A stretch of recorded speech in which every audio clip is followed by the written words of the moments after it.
এই কাপড়গুলো সব কেচে ফেল, আর ওখানে বাসন পড়ে আছে এক্ষুনি ধুয়ে ফেলবি। সেটা আমি জানি আমাকে কি করতে হবে, শুধু শুধু আমাকে দাঁড়া বলে এতক্ষণ দাঁড় করে রাখলে। ওকে একা এতগুলো কাজ একদিনে চাপাচ্ছ কেন? এতগুলো কাপড় আজ না কাচলেই নয়। নয় না, তোমার ভাগ্নি এত সব কাজ করতে পারবে না। ঠিক আছে, সব আমি নিজেই করে নিচ্ছি। দাও তো, আমাকে দাও দাও।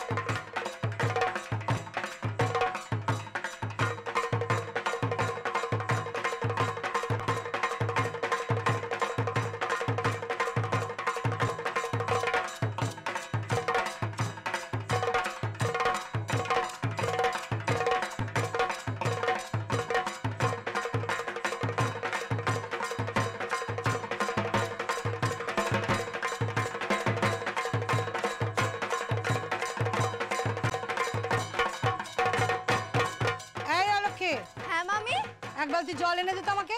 আচ্ছা মামি।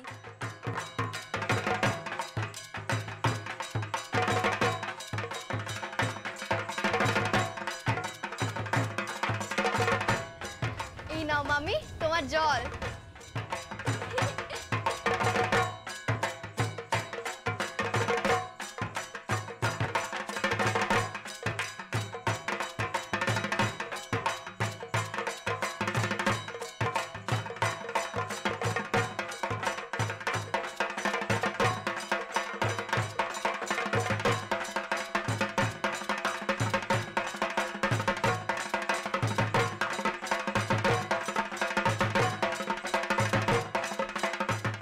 এই না হলে আমার লক্ষ্মী।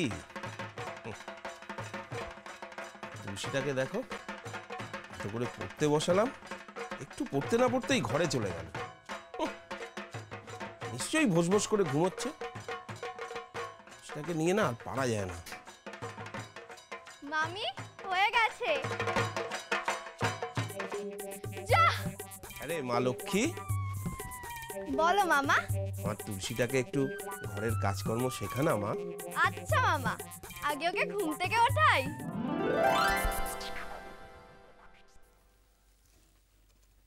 গিন্নি, এই অলক্ষ্মী পাবো তো? মানে নেমন্তন্নের চিঠি তো পেয়ে গেলাম, মানে তোমার কথাটা মিলে গেল। এখন অলক্ষ্মী পাবো তো? তুমি চুপ করো তো, ওটুকু যখন মিলেছে বাকিটুকুও মিলবে। বেশ, তো এই ব্যাপারে তোমার সঙ্গে একটু আলোচনা আছে আমার। ধরো অলক্ষ্মী পেলাম, কিন্তু তাকে ঘরে আনবো কী করে?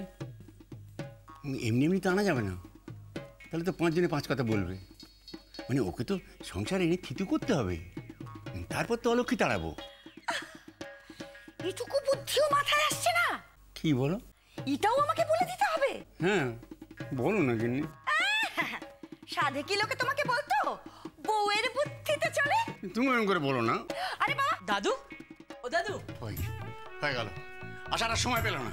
ঠিক বলেছো, আসার আর সময় পেল না। ঠিক আমার পরীক্ষার আগে। আমি তোর কথা বলছি। আমি দিদার কথা বলছি। ও দাদু, দাদু, আমি না তোমার সাথে বিয়ে বাড়িতে যাবো। হয়ে গেল, জলে কুমির ডাঙায় বাঘ, একটাকে তাড়ালাম আর একটা এসে হাজির হলো। দাদু আমি যাবো। না যাবে না, আমি ছাড়া বিয়ে বাড়িতে কেউ যাবে না। দাদু, দাদু আমার পরীক্ষা। তো পরীক্ষাতে ঘরে ঘরে বলে যাও। মাস্টার রাখো, দরকার হলে আমি টাকা দেবো। ও দাদু, দাদু বেরো এখান থেকে, বেরো বেরো এখান থেকে, আমার মিটিং আছে। মিটিং? হ্যাঁ। কার সাথে? তোর না, আমার নিজের সাথে মিটিং আছে। বেরো এখান থেকে, বেরো বেরো।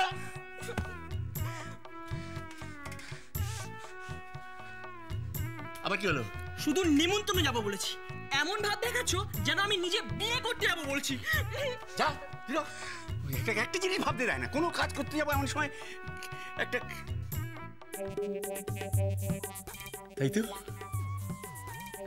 বৃষ্টি তো আছে, তোর তো কোনো বিয়ে হয়নি, তাহলে ওকে দিয়ে গিনি অলক্ষী আনার উপায় হয়ে গেছে। এখন শুধু অলক্ষী পাওয়ার অপেক্ষা।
ভূতের গোপের কথা বলছি না, আমি তোর গোপের কথা বলছি। আমার গোপ? নাকি তবে আমি আমাকেই দেখলাম মা। পুটি? পুটি না মা, ও নিশ্চয়ই অলক্ষী দিদির কাজ। অলক্ষী? আয় আয় এদিকে আয়, আমার সামনে আয়, আয় আমার সামনে আয় অলক্ষী। আয়, কি হয়েছে, কি হয়েছে এসব? ও কিছু না মা, আমরা একটু মজা করছিলাম, আমি মুছে দিচ্ছি। ওই অলক্ষী এঁকেছে না? হ্যাঁ মামি, কি করব বলো, ভালো হয়নি না, তুলসী যে নড়ে উঠলো। হতভাগী, হতভাগী তুই মরিস না কেন বলতো? মরিস না কেন বলতো? মর মর মর মর মর মর। মা দেখো তো আমার হাসছে। এই হাসবো না তো কি করব রে, তুই যদি এরকম গোপ নিয়ে মর মর বলিস, না হেসে থাকা যায়? মা তুমি কি ওকে কিছু বলবে? আমি কিন্তু খাওয়া ছেড়ে দেব বলে দিচ্ছি, তুমি এই ডাক্তার বিহিত করো। করব করবই, নিজে মরেছে আমার মেয়েটাকেও মারছে, ও যে বড় হচ্ছে সে খেয়াল আছে ওর? দাঁড়া দাঁড়া আমি দেখাচ্ছি। জানে তো নিজের আর বিয়ে হবে না, তাই পুটিকে দলে টানছে। ওই ওই ও মামা, মেরে কি হবে মা, এতদিন তো কত মারলে। আমার মনে ঝাল মিটবে, আমার মনে ঝালও মিটবে। ওই তো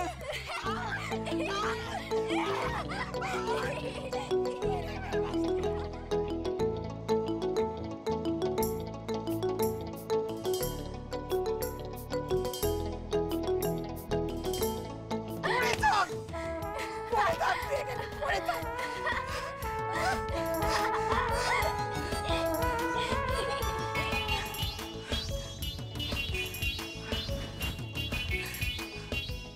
তুলসী, আমাকে একটু জল দে তো, 1 কোটি জল দে।